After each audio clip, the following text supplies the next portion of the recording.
Climate Wisdom from COP30 Belém.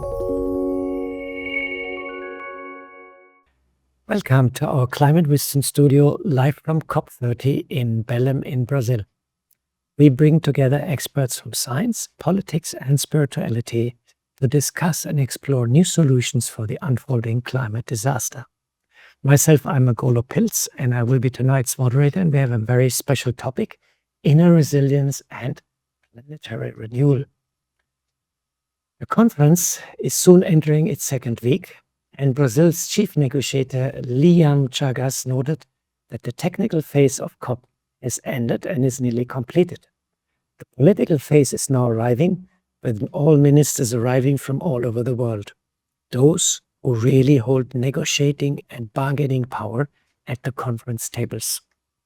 This shift is also crucial and necessary because there's very little funding available for the transition and for loss and damage efforts. The current national CO2 pledges of all the nations are heading us straight for 2.6 degrees, a catastrophe for the planet and for humanity.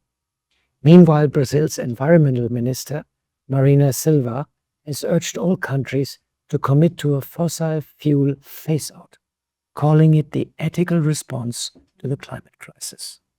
The issue remains one of the most contentious at the COP summit, with countries divided whether and how a phase-out roadmap should even be discussed. As host, Brazil is maintaining a careful neutrality, given also its own role as a fossil fuel producer.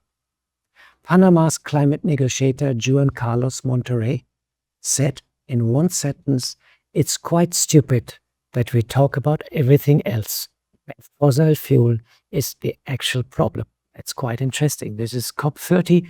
We're still not talking on the real problem. I'm glad to have two special guests with me who can shed some more light on today's climate conference in the context of our topic, inner resilience, planetary renewal.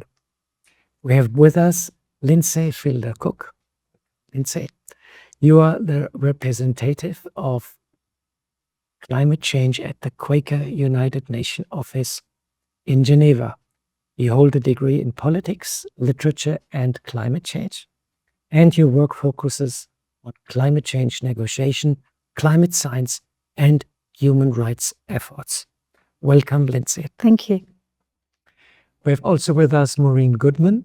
You are the Brahma Kumaris Director in the UK and representing them also at the UN in Vienna. You are an experienced meditation teacher and have attended numerous UN conferences, not only climate conference, but also biodiversity and other UN conferences. Since long, you have been also involved in the interfaith dialogue and have a deep interest in the ethical dimensions of climate change. Welcome, Maureen. Thank you. This brings me to my first question, Lindsey. Please tell us a bit, what's your current focus at the office of the Quaker UN office, and what brings you actually to the COP? What are you doing at the COP? So our office, we have an office in New York as well as Geneva, and we actually interconnect our work on peace, human rights, sustainable economic and just systems, and the human impacts of climate change, but they're all interconnected. What we do here at the COP, what we do in June, is interconnected with our work also with the climate scientists at the Intergovernmental Panel on Climate Change and the Human Rights Council. So here we have been doing quiet diplomacy with negotiators, very diverse group. We do dinners in the summer, but in the COP I've been doing a lot of discussions one-on-one with negotiators linked to the climate science challenges that just happened in Lima that are playing out here at the COP, while also very strongly protecting the science, very strongly supporting our human rights colleagues and human rights environment defenders to make sure that human rights language and the rights of Indigenous peoples are upheld in these spaces. So there's an interconnection between the three. We also cover loss and damage and response measures, which I talk about being on opposite ends of the spectrum. One is the people most affected now. One is originally was created almost by fossil fuel wealthy countries to kind of discredit the call to do something. And we follow both and support both in making sure the science is honestly engaged in those spaces. So you're pretty busy the whole day. I read some days ago something very interesting, because there are countries which are actually sort of a bit on the brake or obstructing actually the negotiation, you can say. And there was a report by the King Abdullah University in Saudi Arabia. And this report found a study that Saudi Arabia soon will become unlivable because of the high temperatures. Oh. It's quite interesting. And Saudi is one of the special countries which are sort of not that much in favor of phasing out fossil fuels on a fast track. It's quite interesting. And sometimes you have to think the countries are actually doing, how far-sighted politicians are. Thanks very much for sharing. Maureen, the Brahma Kumaris teachings often emphasize simple ethical living. We have even a slogan there, simple living, which challenges the consumerist lifestyle, which is prevalent in many of the high emission countries. Now Christmas is coming and another festival of shopping. How do you encourage participants to free themselves from this, I call it a little bit evil mindset of overconsumption? I have to buy to stay happy. It's like a treadmill. How to get out of that, and how meditation, how spirituality can help us? Thank you. Yeah, I think people today more and more are realizing that having more doesn't necessarily mean being more happy.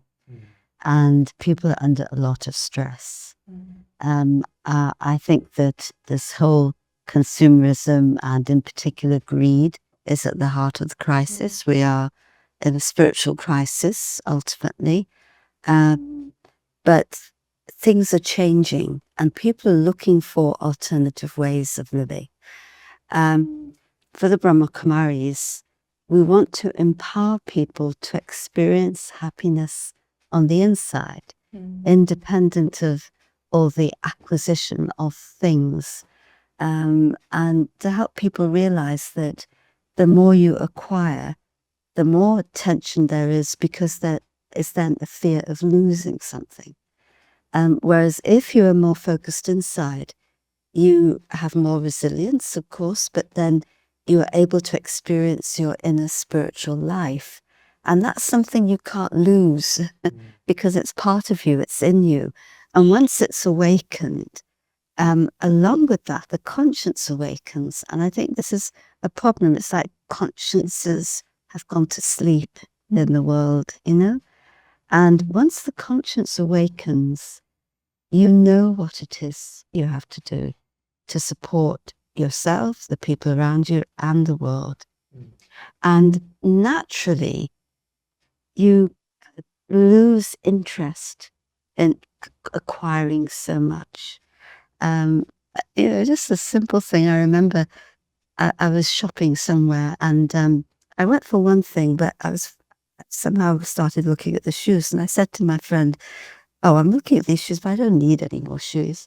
And there was a woman just nearby who I didn't know who said, "Oh, but a woman can never have enough shoes." I thought, it's such a different mindset. What do I really need?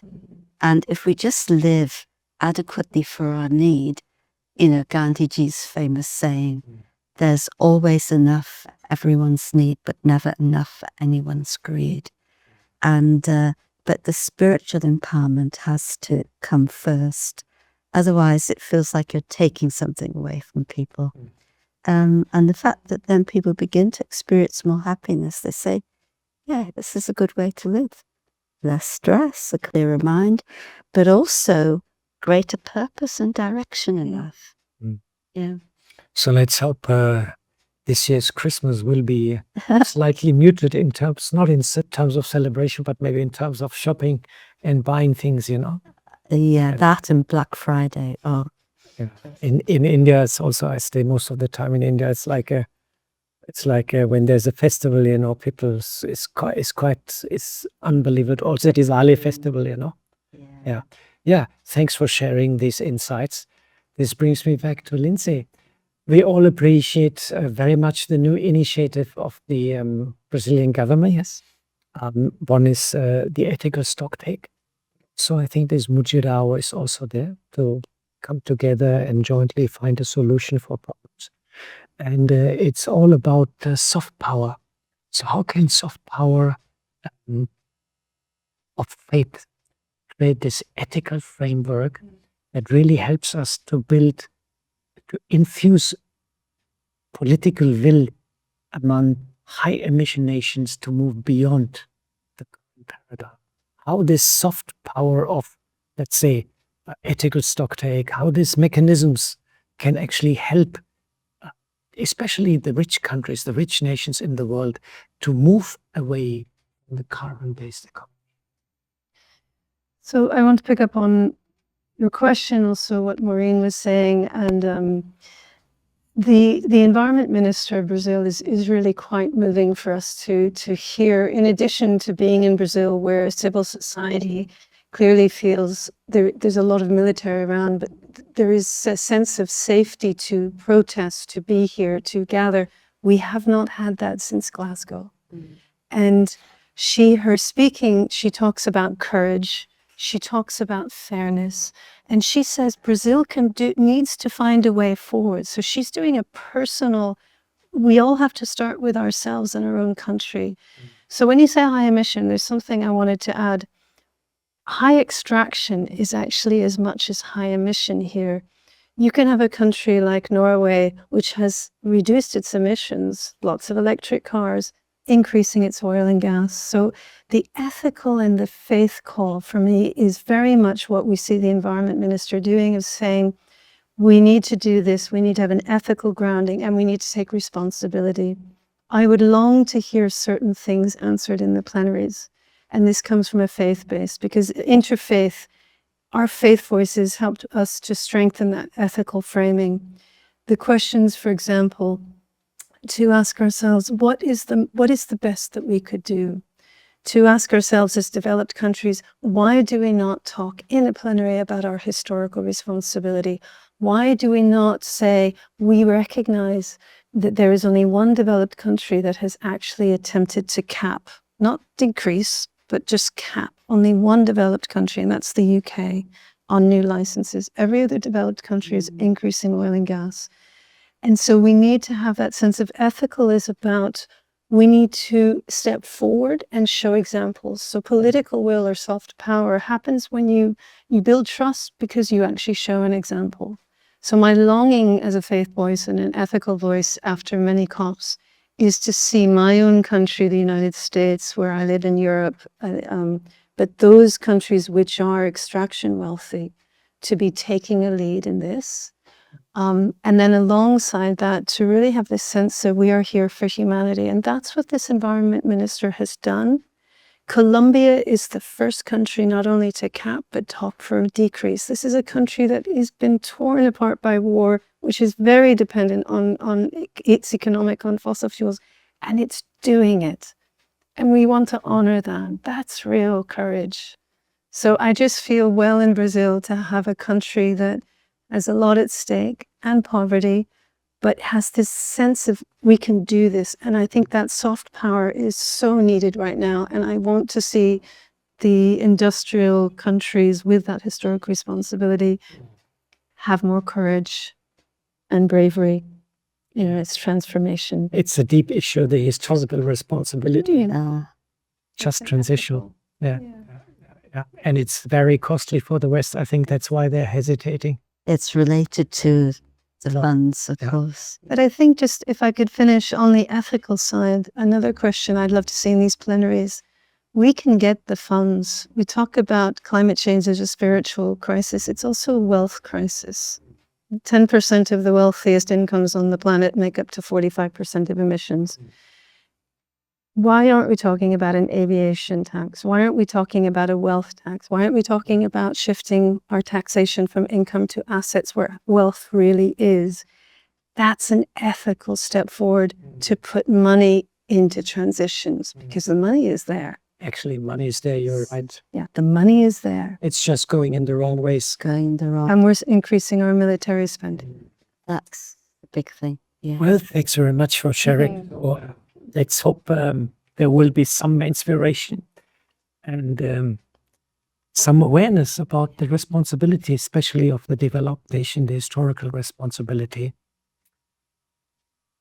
This brings me back to Maureen. Our topic today is resilience and planetary renewal. You have spoken before often on climate anxiety also. It's a very deep topic, and I think psychologists, they're also getting aware now about this anxiety of the future. And especially young people, they find it difficult to have a vision for the future, which is understandable.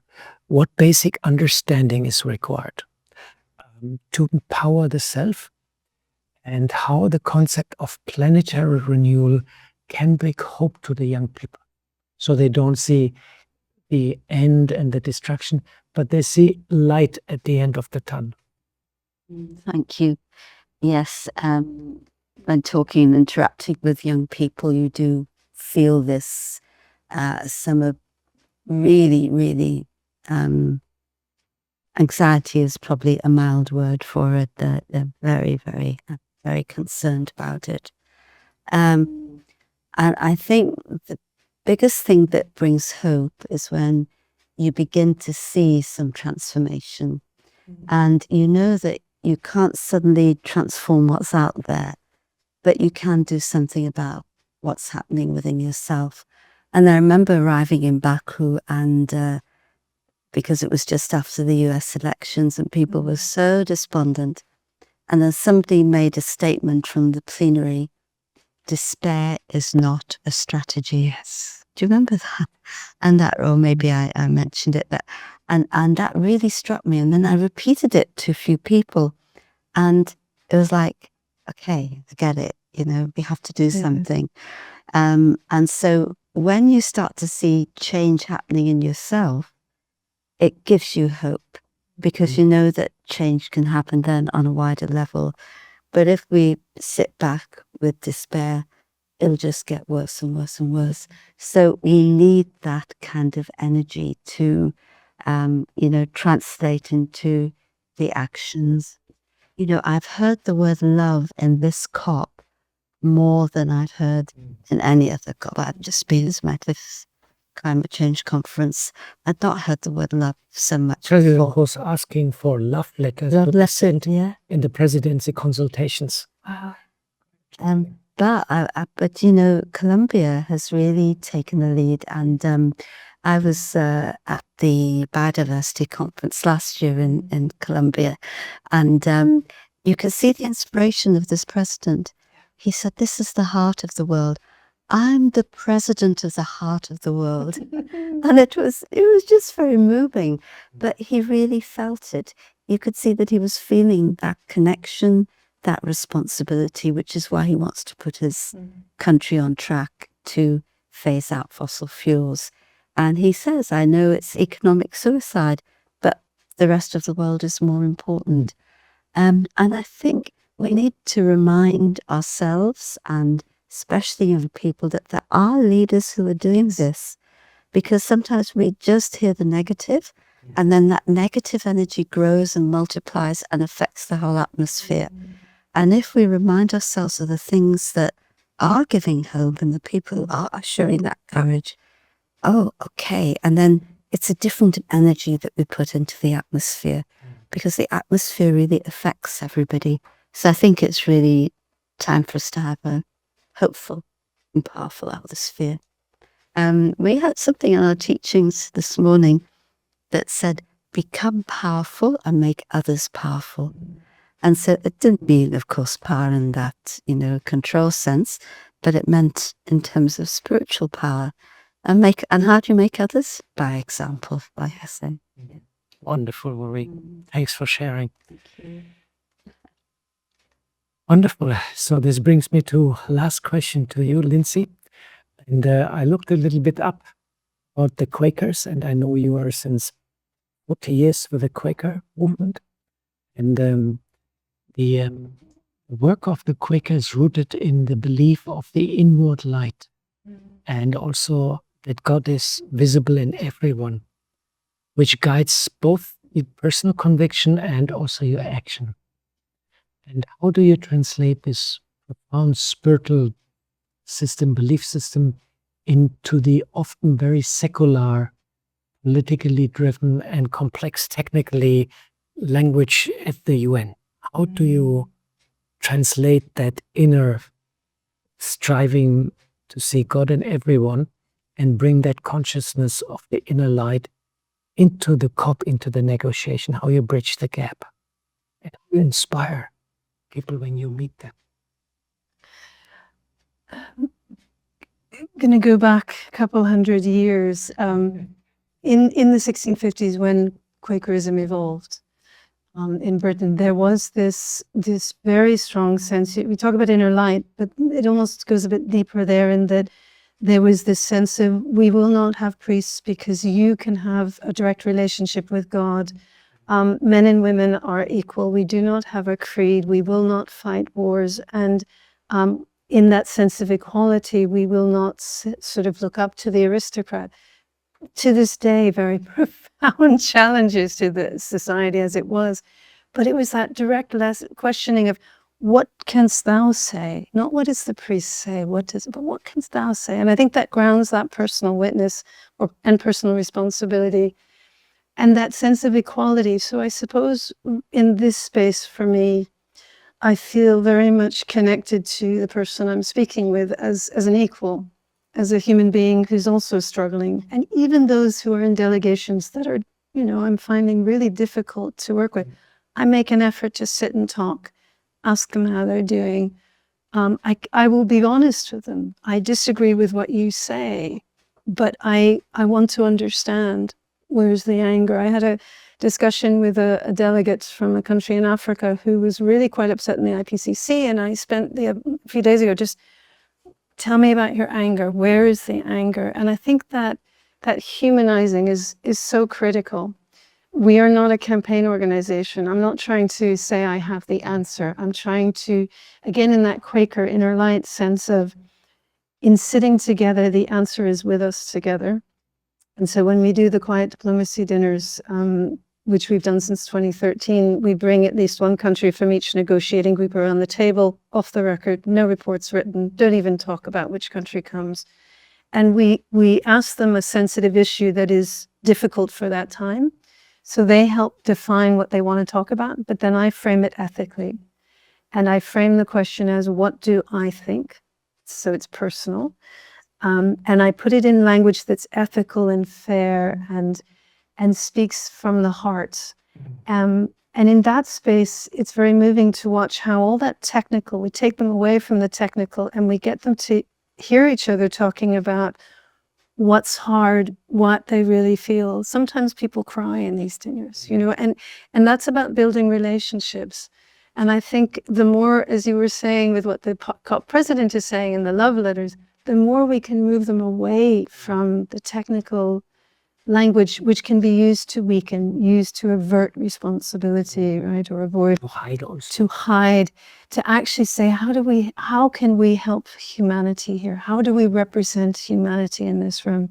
And I do sense, they still keep coming to the dinner, so they say to us, it's very different, this space, and I feel better when I come out. And I think that's, if that helps them to be from here rather than here. As Christiana Figueres once said to us, that's what I need you to do. Take them from here to here. Because then that language can simplify more to what we're seeing in Brazil, which is, how do we do this ethically? How do we do this with love? And we're not afraid to use those words in those rooms. And that's a really huge contribution. I think, thanks for sharing. I think the Brazilian government is doing some efforts to bring back, let's say, a language of the heart, yes, into the COP through Maria de Silva, but also the presidency itself. They have this presidency consultancies, and they says you can write your frustrations, whatever. These letters are confidential, and just say what you want. So they're trying some psychological approach to take the tension out of all that and the old confrontation of 29 COPs before and the history, the historical liabilities of all the countries, what all happened, Yes, and voting matters. There is a government in Brazil which has a different tone to the one before, just as we do not have the US in the room. And I think that's another message of hope. It makes a difference. Your efforts make a difference. And you can bring together decision makers who are more positive and value-based or not. Great. Thanks very much. And Amazing. good inspiration. And I hope our audience also is inspired, knows a bit more about Quakers and what happens at the conference and how to bridge the gap between our mind and our heart. And Maureen, maybe you can do meditation and heal the rift, the gap between our heart and our mind. Thank you.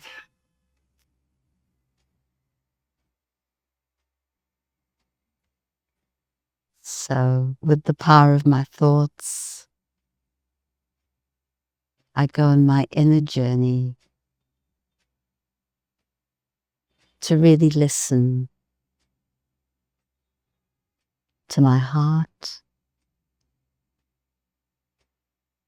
listen to my conscience,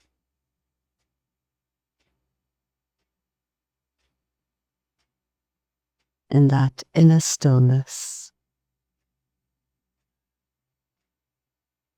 things become clear. I move away from all the influences and pressures, and I can see more clearly my own purpose and what it is that I have to do.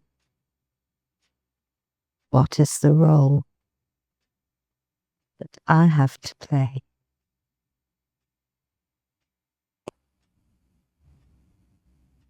And in the stillness, we're aware of the divine presence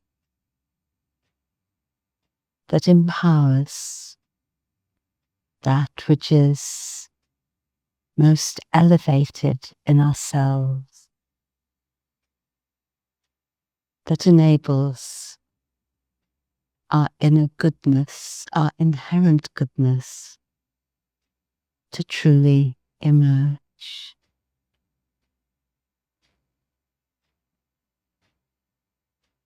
In this awareness, we're part of the healing of our planet. We are all connected, and together we can renew our world.